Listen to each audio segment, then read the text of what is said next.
many of you stayed up until the final announcement was made on the night of the election? How many of you were wondering if the flag that we so proudly hailed at the twilight's last gleaming would still be there in the morning? Maybe you didn't put it that way in your mind, but you were wondering whether the flag that was going to be flying would be the American flag or the one with the H and the arrow. We weren't sure, were we? How many were pleasantly surprised? He really won?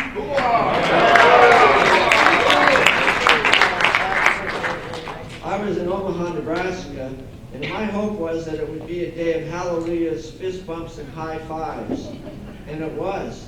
I met with a group sponsored by the Republican women in the Omaha-Lincoln metro area.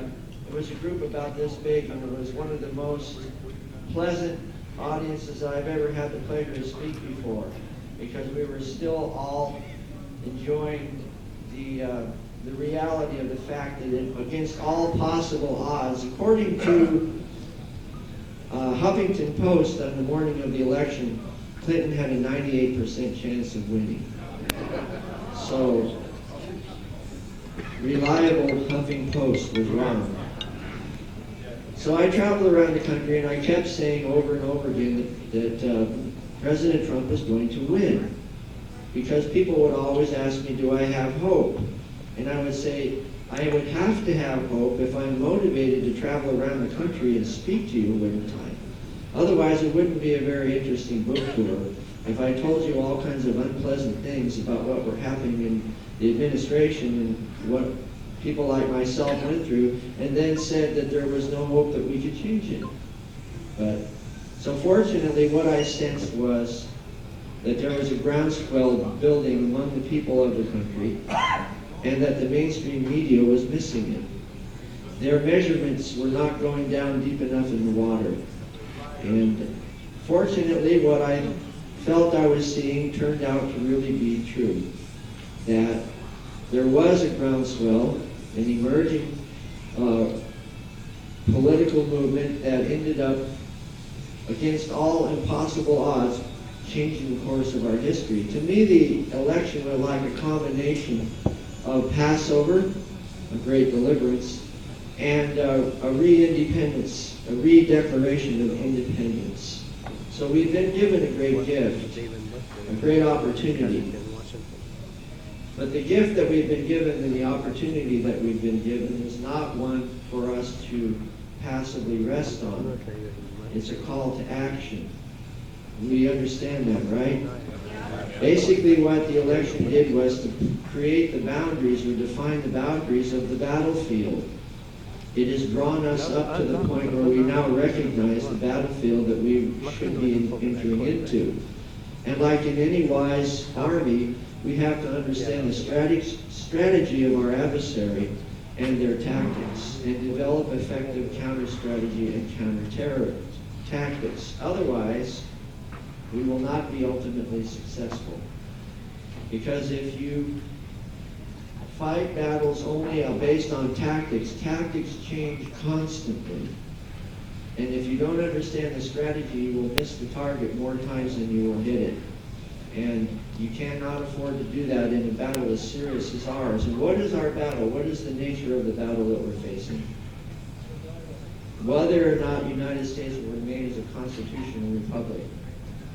Now, what if you're not part of the community of faith? I could still be an ally with you if you were a valiant defender of the Constitution, even if you said you were an atheist, as long as you were a valiant defender of the Constitution.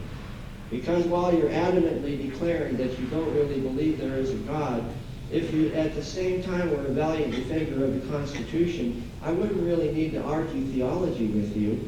In fact, I would kind of smile inwardly, because if you defend the Constitution, you're actually defending biblical values, whether you accept that or not. And so they are embedded into the text of the Constitution and into the text of the Declaration of Independence. So I can be an ally with anyone who stands up and will valiantly defend the Constitution. And if, on the other hand, you also believe in biblical values, then that's even better. But according to the Bible, it calls us to be wise as serpents and what? Harmless as doves. The American faith community, I use that term, the Bible faith community, is pretty good at being harmless as doves. In fact, really good at it. In fact, most of the time they really are harmless. But we're not so good. We have like an Arnie Schwarzenegger arm for harmless as doves, but you've got a little bitty Tyrannosaurus Rex arm over here for wise as serpents. And we're being badly taken advantage of because of that. Islam is a religion of peace. No. What peace? Still? How would you really effectively refute that? Read the Quran. Well, here's one way. Ask the question, okay, if Islam is a religion of peace, then what happens to people who leave Islam according to Sharia law? It's a capital offense. If you're an evangelical and you decide to become a Catholic, what's the consequence for that? They give you chocolate. Virtually nothing. Do hired thugs show up your doors and threaten you and your family that if you don't come back to the local evangelical community church that you will suffer the consequences? No. But that's not the case because according to Sharia law, to leave Islam is a capital offense. We have to be able to, I call it changing the clicker, changing the channel. We've been watching this channel with all kinds of commercials on it, and they're so frequent that we never really can follow the thread of the program that we're supposed to be watching. You know how it is, right? You're now watching Star Wars. No, I'm not. I'm watching a commercial. I was watching Star Wars, but now I'm watching a commercial because you just interrupted the program. So what we need to do is take control of the channel. Since we live in a media, electronic age, and change it to the Constitution channel. Because if you do that, you will insulate yourself from the majority of the accusations that you're a racist, bigoted Islamophobe. No, I'm not. I'm defending the Constitution. Well, how can you say you're defending the Constitution when we have freedom of religion? Very simple. Read Article 6 of the Constitution. It says that the U.S. Constitution is the supreme law of the land. If Sharia, by its own definition, declares that it is superior to all man-made forms of law, and that would include the U.S. Constitution, that means America is not immune from the implacable advance of Sharia law. Doesn't it? So another thing, and if you are a Bible believer, if you're a New Testament Bible-believing Christian, and you don't know anything at all about Islam, and you don't intend to study the Quran, which, by the way, I wouldn't really recommend that you do, unless you are really led to do it. Because anybody here that's a native Arabic speaker can tell you that it's toxic. It is so violent that it's toxic. You may as well just drink a fifth of Jack Daniels, because it is extremely potent. If you don't know anything else about Islam, I will tell you the three things that as a Christian that you can use in any argument, and you will stop the argument at the very least. Actually, you should be aware that one of two things will probably happen if you bring up these 3 points. You'll either have a conversion or a confrontation. First one, chapter 4, Quran says that Jesus was not, N-O-T, underlined and emphasized, crucified, period. Of course, the Bible says if he was not crucified and resurrected, then we were of all people most miserable, because our faith is in vain. We're believing a lie. Number 2 is that Jesus is not the Son of God. He never said he was, and to claim so is blasphemy. That's a capital offense. Chapter 5. And number 3 is that Muhammad is the comforter, the paraclete in Greek, that would never leave us or forsake us, as Jesus talked about in chapter 14 and chapter 16 of the Bible. Those 3 points. And that's in chapter 6 of the Quran. 4, 5, 6. It's easy to remember that way. Those 3 points. If you don't know anything else about Islam, that will make you immovable. Won't it? Yeah.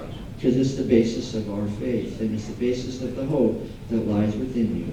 You don't have to be a Muslim or Quranic theological scholar be able to stand up for what you believe on those 3 points, the Trinity of theology. And that's really, in all honesty, as an observer, both as a counterterrorism intelligence officer and an observer of behavior, I have been observing my own countrymen for the last year, traveling around the country. And I can tell you that the grade that I give the faith community, in particular the Christian church, also the Jewish community, is about maybe C minus D plus at best, in some places worse than that, because they're woefully ill-equipped to address the fundamental challenges that Islam offers in terms of the ideology-theology of both Judaism and Christianity. After all, Judaism and Christianity are actually the same religion, because they're based on what's called the everlasting covenant in the Bible, the promise that the Lord gave to Abraham, Isaac, and Jacob, that there would be a land and a people for 1,000 generations. If you find it. By the way, how did they know when they were in the promised land? How did the children of Israel know that they had finally arrived after wandering around the desert area for 40 years? It's called the border. The promised land was defined with precision. Are there any sanctuary cities here in the Metro Detroit area? How do you know when you're in a sanctuary city and when you're not in one? It's called a border. 8 Mile Road is a border. On one side is what, and on the other side is, I forget, is it Detroit or something else? That's a very defined border. So borders are fundamental. They go back all the way to the beginning of known history.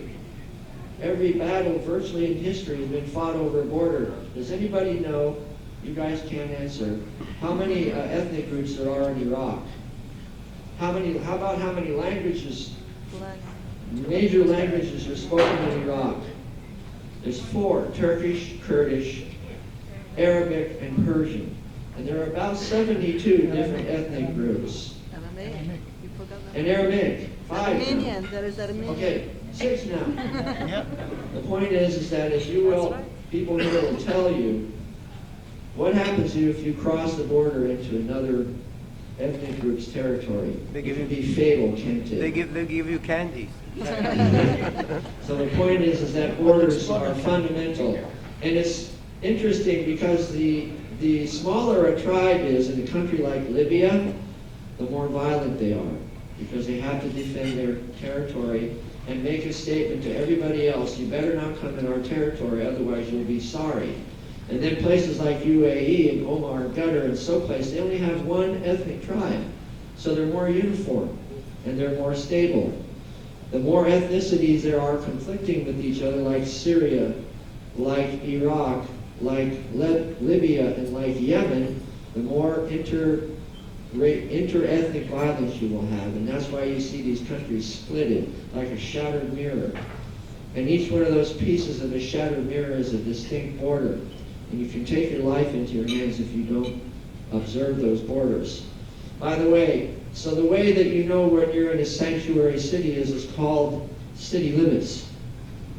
So the left is actually quite fiercely protective of boundaries, aren't they? What happens if you cross into somebody's safe space? How do you know it's their safe space? Because they have an ideological boundary. If you come inside of it without a visa, you will be deported immediately.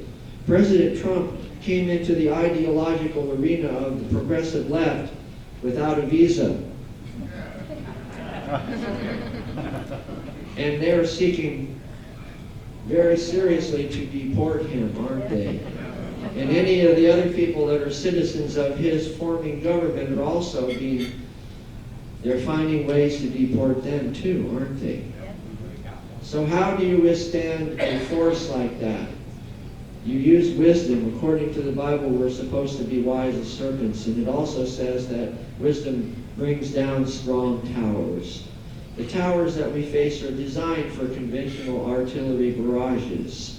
In other words, if we keep doing the same thing over and over, we will not be victorious because they're designed to withstand that kind of conventional attack. But if you take a block of C4 and you put it in exactly the right place in the tower, you can drop the whole tower. That's wisdom. It's also strategy and tactics. And that's what people who do counterterrorism are supposed to be good at.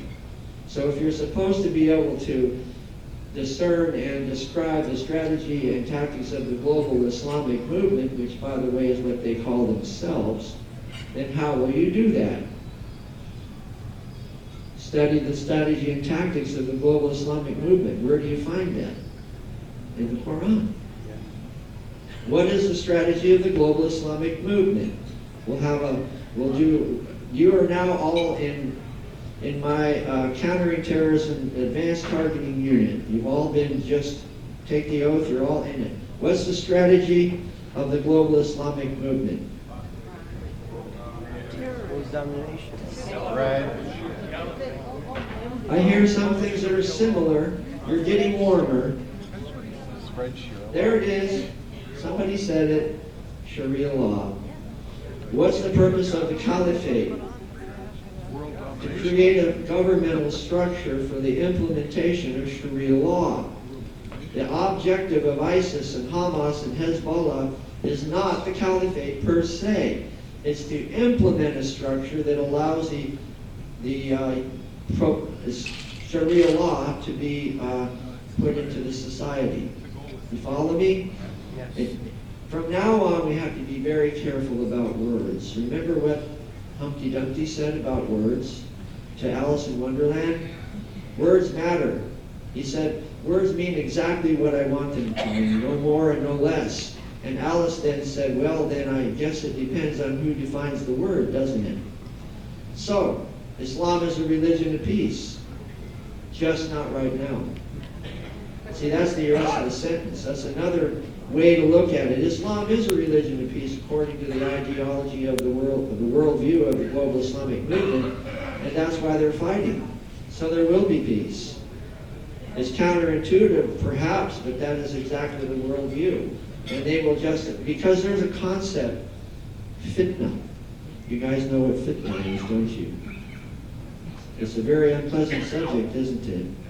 Fitna has a lot of meanings. It's like what I call the ramen noodle word. You just add water and it expands. There are a lot of adjectives compressed into the concept of fitna, but essentially it means to oppose. The opposition of the advancement of Sharia law is called fitna. It also is often translated oppression. In other words, if you stop the advance of Islam in any way, you are oppressing the Islamic community. And what does the Quran say about fitna? Does anybody know? It's worse than killing. That's right. Fitna is worse than slaughter. The word for that is faqtuluhum. It sounds bad, doesn't it? How do you like somebody screaming in your face, faqtuluhum? Well, we say faqtuluhum yourself. Faqtuluhum means slaughter you.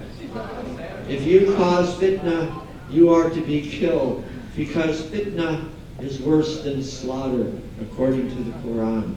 That is chapter 2, verse 191 through 193, if you'd like to look it up. It is the most violent passage in the entire Quran. It is also part of the motto of the Muslim Brotherhood. The fitna is a greater crime than them killing you. That's why they kill people in the Middle East. Because fitna is worse than slaughter.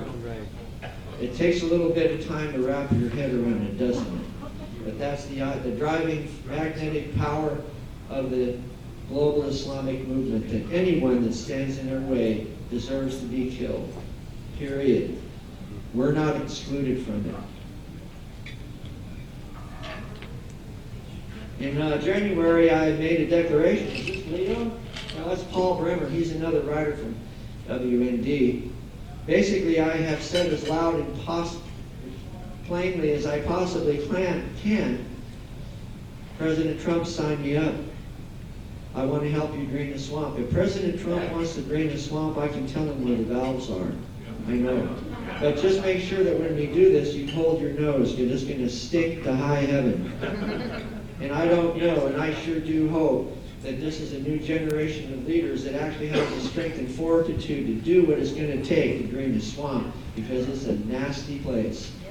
And it wasn't just a passive hole that things were dumped in. It was guarded and protected with fences and people all around it to keep anybody from ever going in there and finding what's down on the bottom. And if Hillary Clinton had won, none of that stuff would have been brought up for the next 4 to 8 years. But now we have an opportunity. The fence is not being guarded so carefully. And as you'll see as we go through, we actually have an opportunity to go in and drain the swamp. But then, and after you drain the swamp, then what do? That's just the beginning. That just moves the water out. What's left over? All the stuff down on the bottom. And how do we deal with all of that? You have to have people in hazmat suits to go down there with mud up to their waist and dig all this stuff out of the goop and bring it up and wash it off like in the treasure movies shows, and take it apart and do a forensic analysis of all that stuff that's down there at the bottom of the swamp. We need a whole team to do it. And again, sign me up. I don't intend to seek remedy from the administration for what happened to me. And you'll see in a little minute what I mean by that more plainly. Because possibly I would have, of course, a remedy, but I don't intend to use that. It's not my goal, and it never was. In fact, if I had a vindictive personality, I wouldn't have survived the whole ordeal. I would have made a misstep because I would have been thinking about myself instead of my country. And I would have slammed myself into the wall, and that would have been it. So what I would like to see in terms of remedy is the opportunity to go back and help President Trump drain the swamp. That's what I'd like to do. And that's why I'm here on the road talking to you. While I traveled around, I've discovered that there are some interesting little parables. We see, according to the media, that border protection is now considered racism. Would you agree with that? Aren't those two terms often equated? No walls, no borders. We welcome refugees, right? As if Americans who uphold the Constitution don't welcome refugees. That's a big fat lie. We're the most welcoming country that's ever existed, probably in the history of the world. The other thing is that observing the law is now called discrimination. And the third is that threat awareness is called fear-mongering. If we just talk about the potential, what if I'm only 1% right? If you have little kids that are playing out in the front yard, and there's only a 1% chance that they'll wander out into the street and get hit, is that a low enough risk for you not to pay attention? You realize that a 1% risk of your kids playing in the front yard means they're going to get hit 4 times a year, or nearly? No, it's not enough. So if we're erring on the side of exaggeration, if that's what they think, nonetheless, if they really cared about the nature of the country, they would err on the side of caution themselves. But they don't, because they're reckless. They have an ideology, and for them, the fitna of opposition to the progressive platform is worse than the death of us, because their goal is higher in hierarchy than the collateral damage of people who stand in their way. That's why you see democratic policies that injure people, and they never take any responsibility for it, because the goal, the strategy, is higher than the tactics that they use to get there.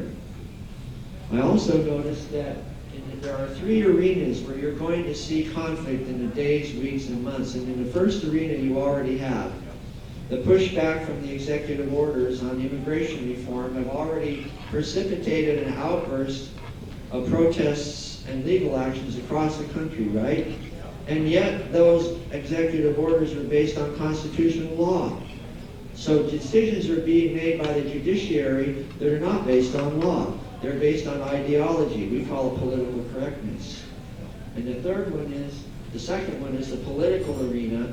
And that you're going to see the flashpoint for that one will be our relationship with Israel, because above all things, most of the rest of the world has an animosity and vindictiveness aimed toward Israel, and that anybody who is allied with her will be subject to that same animosity and vindictiveness. We've already been warned by both Sunni and Shia Muslim that if we put an embassy in Jerusalem, that it'll precipitate widespread conflict. Do you realize what they're actually saying? They're blackmailing us. You better do what we tell you, otherwise you will suffer the consequences. Because if you cause us fitna by putting an embassy in Jerusalem, we will slaughter you, and it'll be your fault. Who submits to coercion like that? People that are abused. Women who are abused by abusive men are submitting themselves to the abuse in the same way that our country has allowed ourselves to be submitted to the coercion and intimidation of foreign countries that say we don't have the right to establish our own sovereignty. And a lot of us are swallowing it, aren't we?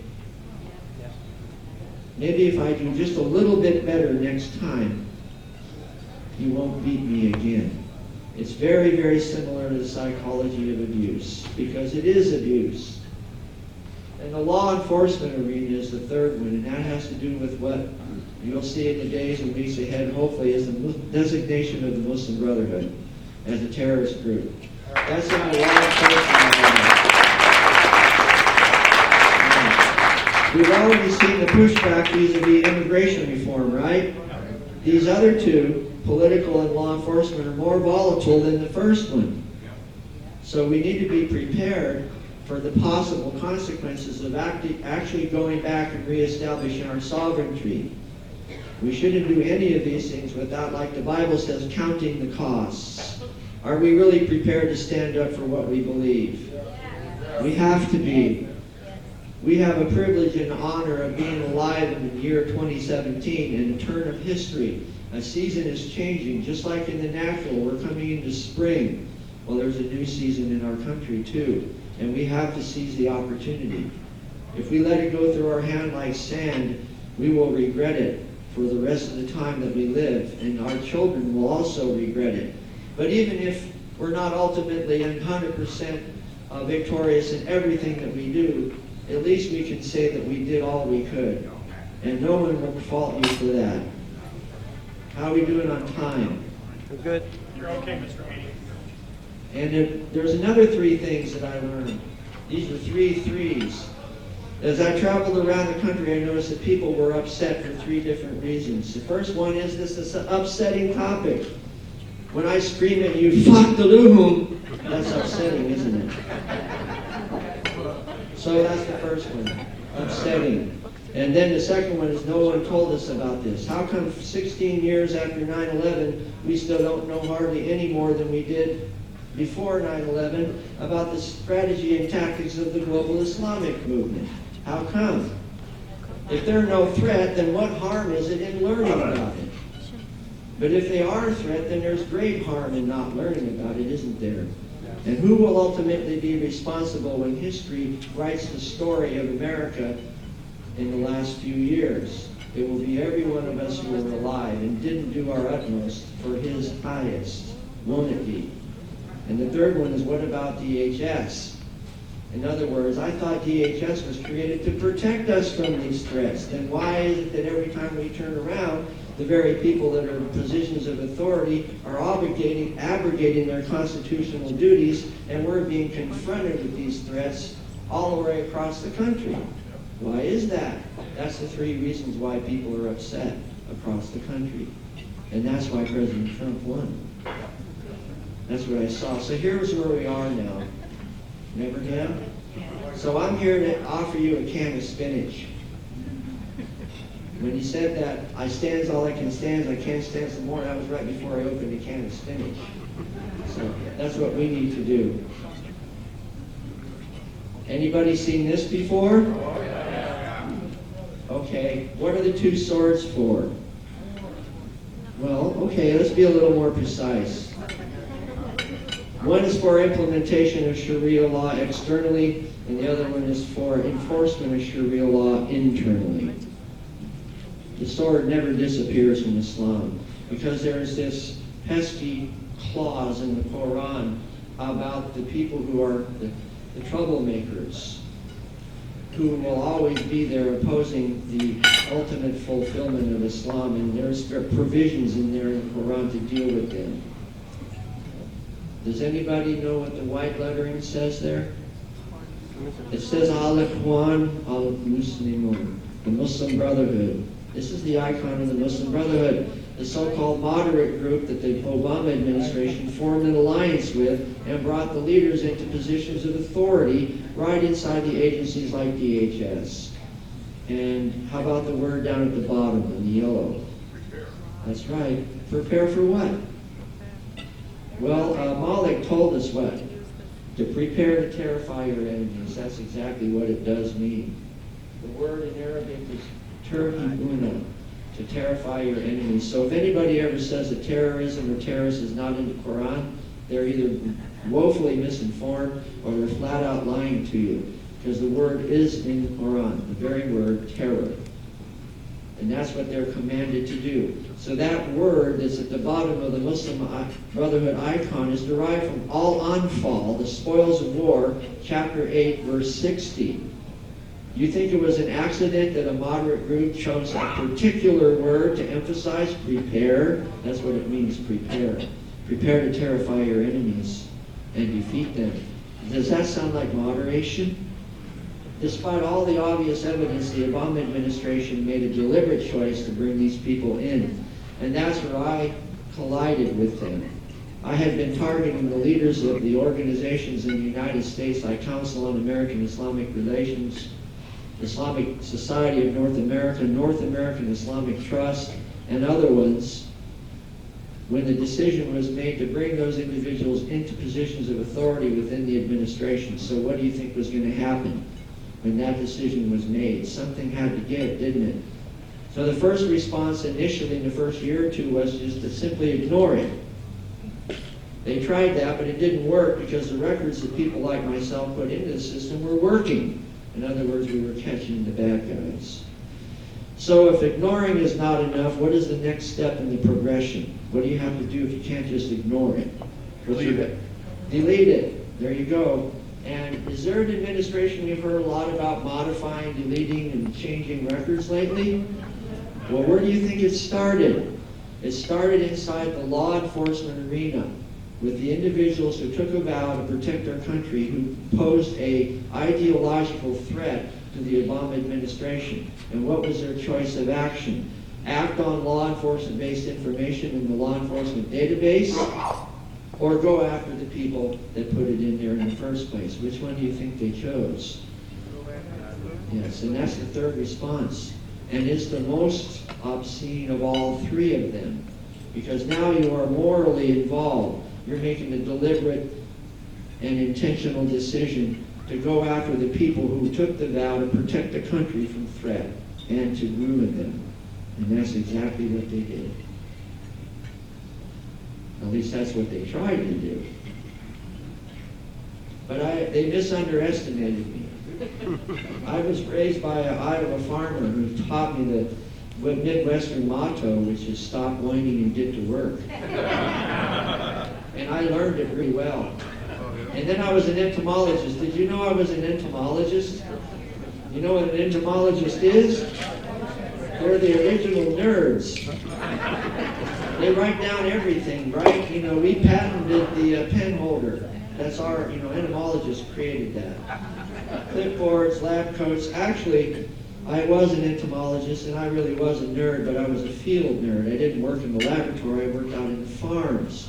And that's how I ended up traveling all over the world and seeing Islam up close and personal as a scientist, as a guest of the government in places like Yemen and Eritrea and Jordan and Egypt and other places around the world. And I saw the whole world. My passport was the fact that I was a scientist.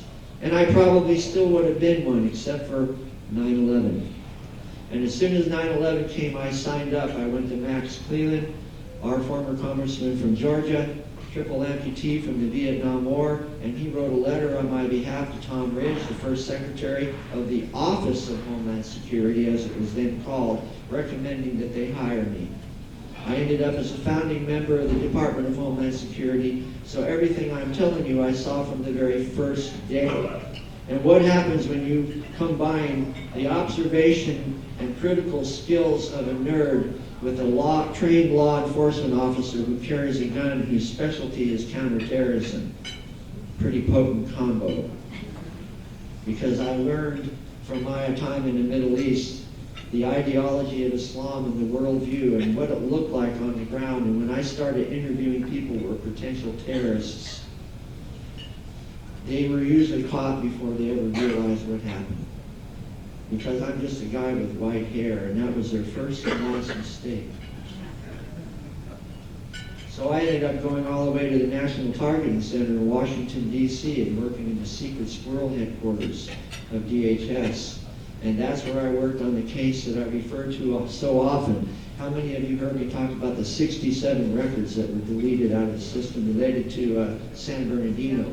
That's where I put the records in. It was at the National Targeting Center.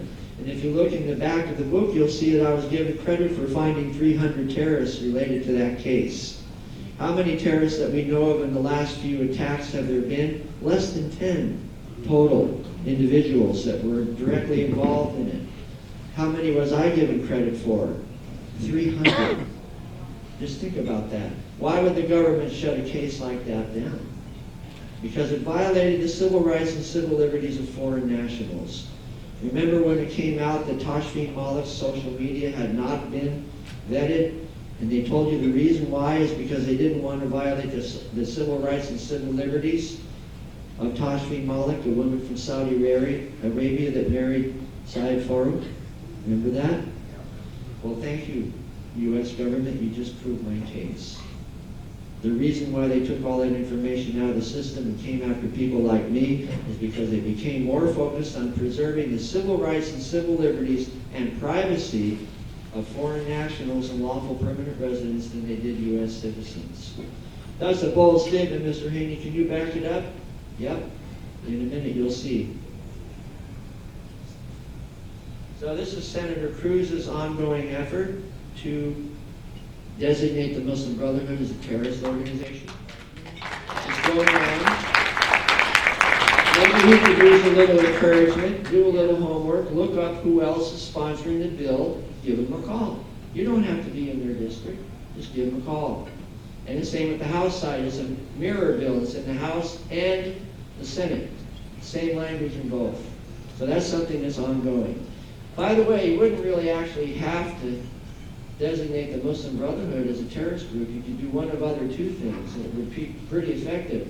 Restructure countering violent extremism, so you actually go against the groups that are violent extremists, like CARE, and or resurrect the Holy Land Foundation trial part 2, and go back and prosecute them and shut them down on the basis of the evidence that existed more than 10 years ago. One or the other of the three will work. 2 days after President Trump was inaugurated, I posted this article on the front page.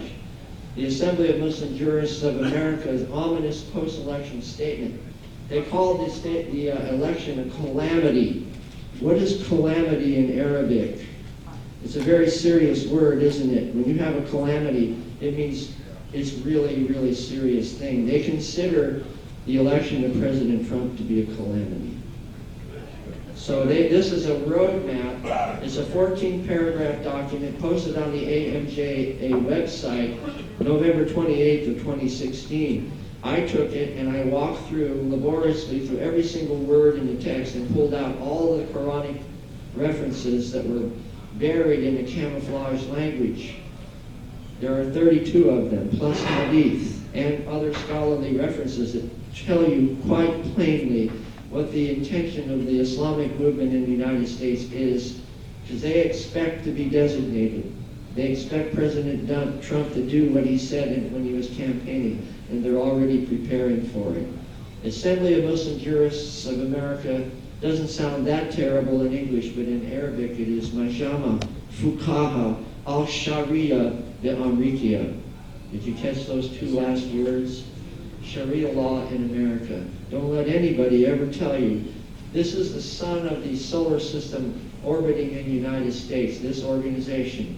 It's actually more ominously unconstitutional than any of the other groups that most of us know about, because it provides the Sharia compliant guidance to all of those groups. This is the sun of the universe, this group here. Why is it still operating in open daylight, promoting Sharia law, when we're constantly told that they have no intention of implementing Sharia law? Yeah. See, that's another question you might want to ask your congressman. And here's CARE already trying to tell President Trump what to do. And I consider this a flat-out obscenity. I call it obscene hubris. This is a front group for Hamas, telling the President of the United States that they're unhappy with his political choices. This group should have been shut down 10 years ago. And I know that they have caused really untold grief. Dawood Walid, I know him very well because he sued CBP back in 2012 for discrimination, bias, and racism. And the reason why I know it so well is because I was named in the suit, because I interviewed one of the individuals that came to Dawood Walid after he went to the airport in Atlanta and probably realized what he just told that guy with the white hair, that he was one of the top Muslim Brotherhood leaders in the whole United States. He didn't say that.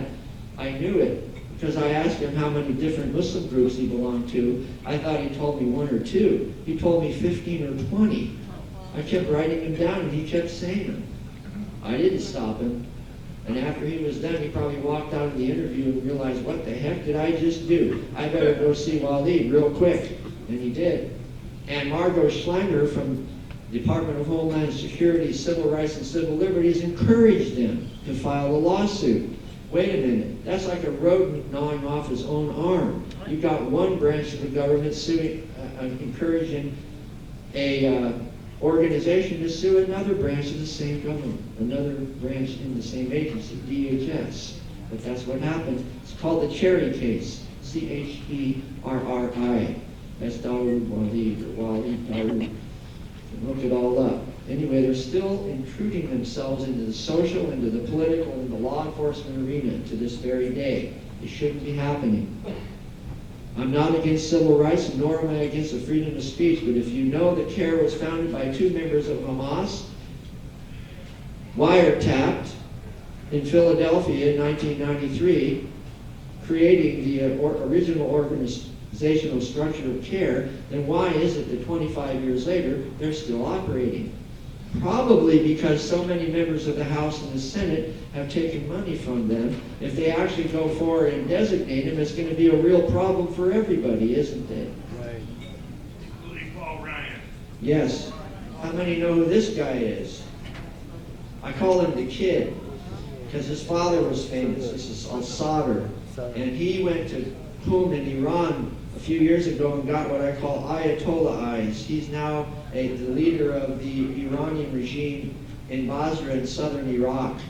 And he told plainly that if we establish an embassy in Jerusalem, that the Shia world will come after us. That's fitna. And we talked about the Civil War. I already mentioned all this before. What is the war over? Constitution. Don't get distracted. It's always got to go back to the Constitution. Otherwise, you'll be putting the emphasis on the wrong syllable. Don't do that. We have to be very wise from now on. All that your premises and arguments that you use in any kind of form from now on, you've got to always take the mental exercise to bring it back to the Constitution, no matter what. And here's the first executive order. And see down there at the bottom, it's highlighted, the law, 8 U.S.C. 1101. All the noise and hysteria about these executive orders, and no one ever mentioned the actual law basis that was founded on. And this is what it is right here. That the President has the absolute authority to limit entry into the United States of anyone that he sees fit for the sake of national security. That's 8 U.S.C. 1132. It's part of the U.S. Constitution and the INA Code. And that shows you how far off center we come. Remember when I said that if you simply try to enforce the law, it's considered discrimination? Isn't that what we've been hearing? It's a Muslim ban? No mention of the law whatsoever. It's high time that we need to take the clicker and change the channel. And here's the one that's just came out. Same legal basis. But President Trump learned, because essentially the progressive left overplayed their hand in their reaction to the first one, so he tightened up the language and made it a lot more watertight. That one came out March 6th. Something other is talking about deletion. If you go back into the State Department or other government agencies' website, this is what you're going to see. Nothing. Because they took their files down. I don't know if they're archived or what, but in the transition between Obama and President Trump, this websites were disabled, and a lot of that information you can't access anymore. Now, does anybody here know about Wayback? Good, because Wayback, thank the Lord for Wayback. Wayback is a website. Remember Sherman and Peabody, the Wayback Machine? It's a website, and you can go on wayback.com, and you can find documents that were archived into the web months or years ago. It's a good search trick. And this one here, I told you before that I would show you why I can so boldly state that I understand why I was investigated and why the information was taken out of the system. This says that the department will no longer afford privacy acts and protections to persons who are neither U.S. citizens or lawful permanent residents, that this order rescinds all previous executive orders, directives, and policies by, didn't say, but the Obama administration, and that it also includes information that's put into the law enforcement database. In other words, potential terrorists are no longer covered by Privacy Act. Let's think about it for a minute. Does anyone know why I was investigated by the Department of Justice and they convened a grand jury to find probable cause to indict me on criminal charges and put me in jail? Because of violation of the Privacy Act. This directive that was signed on February 20th by new Secretary of Homeland Security, Kelly, proves my case. If they have to bring alignment, the department privacy policies with the law, what does that imply? That they were not in alignment with the law. So by default, if I was investigated by the arms of the U.S. government for violation of privacy right, and also if they took the data out of the law enforcement database that I put in because of violation of privacy rights and civil rights and civil liberties, then what does that tell you? That what they did was illegal. And that the fact that they investigated me was also illegal. And remember I told you I wasn't seeking remedy through the legal system? My remedy will have a job back in DHS and go and literally find out who signed those orders and put the pieces back together.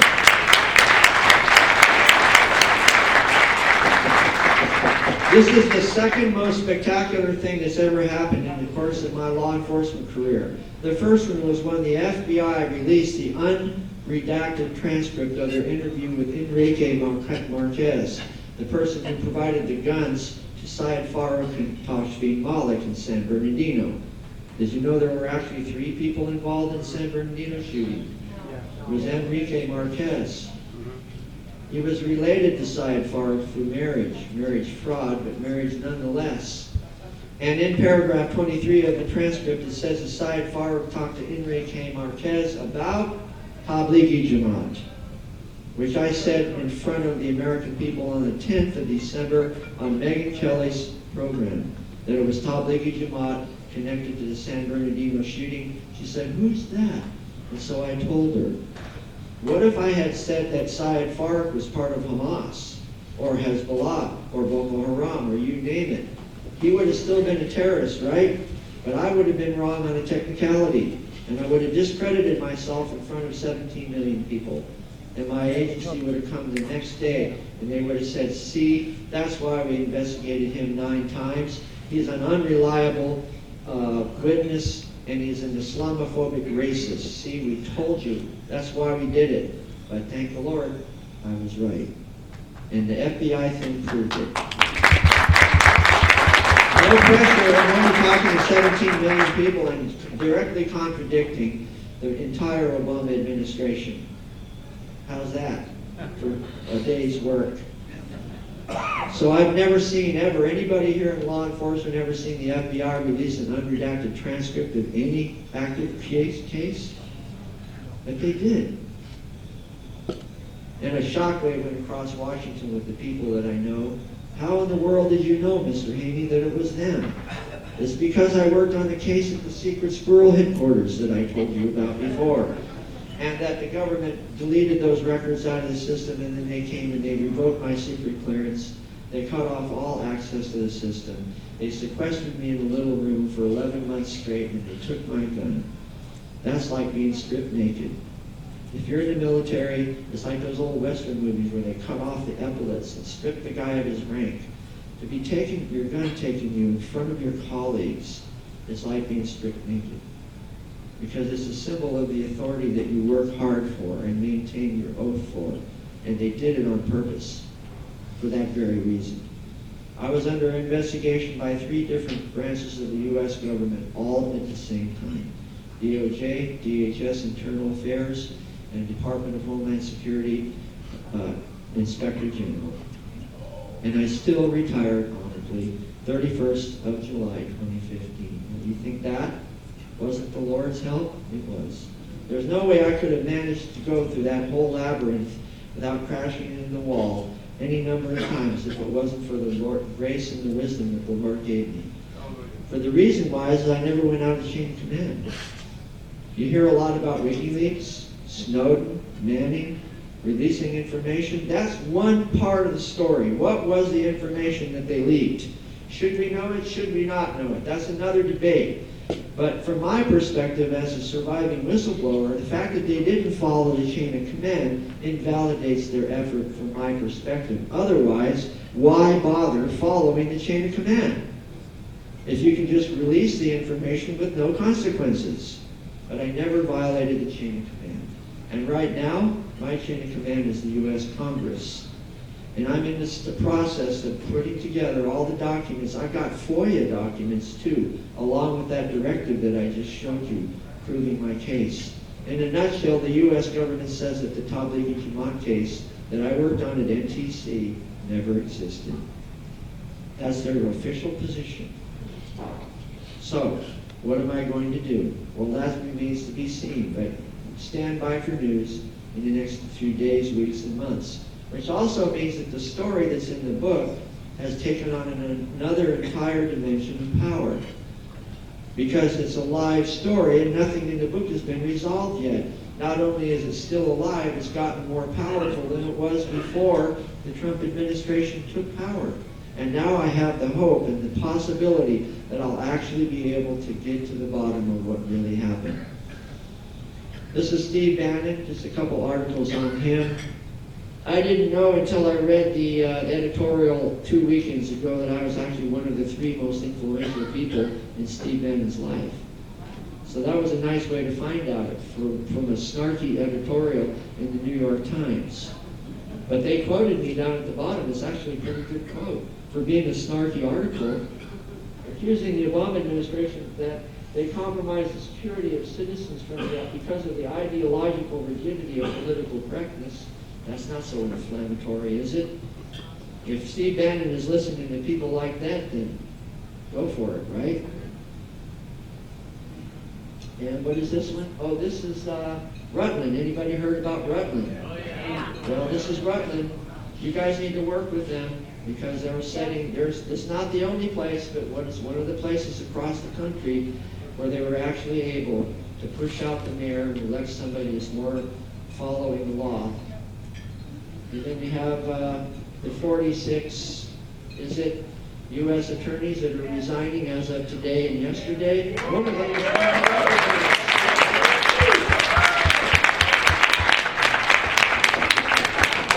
And I'm going up to Minnesota, so I tossed this potato into the pot. And sorry I went by it, but this is what he said. Basically, he's sick and tired of this Islamophobia stuff, and he's going to do something about it. Blaming American people. Remember what I said, that becoming aware of the threat is fear-mongering, Islamophobia? By the way, I missed the point about fitna. Fitna is a theological concept derived from the Quran that means to oppose. Would someone like to, you're all on the intel team, who can tell me what the secular political term for fitna is that we use all the time? Islamophobia. Islamophobia is a secular version of fitna. You are an Islamophobe. You are obstructing civil rights and civil liberties of innocent people. Therefore, if you lose your job, your means of living, your family, or what else, too bad. Because your opposition is a greater crime than whatever we might do to you because of your opposition, your Islamophobia. It's fitna. It's the same thing. And the people that created the term know it. So whenever they say Islamophobia in English, in their mind, in their Quranically based mind, they're thinking we are causers of fitna. And as I told you, it's a severe concept, up to and including lethal consequences. So, the story's not over, it's actually just beginning. When I was traveling around prior to the election, I kind of wondered, I'll be honest, whether the interest in the story in the book would go up or down. Because in a way, I thought maybe that it would go down because, President Trump is elected and everybody's going to relax. But it's actually the opposite. It's a live story, and the interest is going up because virtually every day something new is coming out that proves the premise of the story in the book, so as per the directive. So I want to thank you all for your attention, and it's really a great honor to be here at this time in history as we change from the winter into the spring, and I don't mean that in the natural, I mean that in the historical, abstract way, as we see a season change. It's now up to each one of us to do, and I'm going to finish with a quote from President Lincoln, that the dogmas of the quiet past are inadequate for the stormy present. The occasion is piled high with difficulties, but we must rise with the occasion. And as our case is new, so we must think anew and we must act anew. We must all disenthrall ourselves, and then we shall save our country, the last best hope on earth. Amen.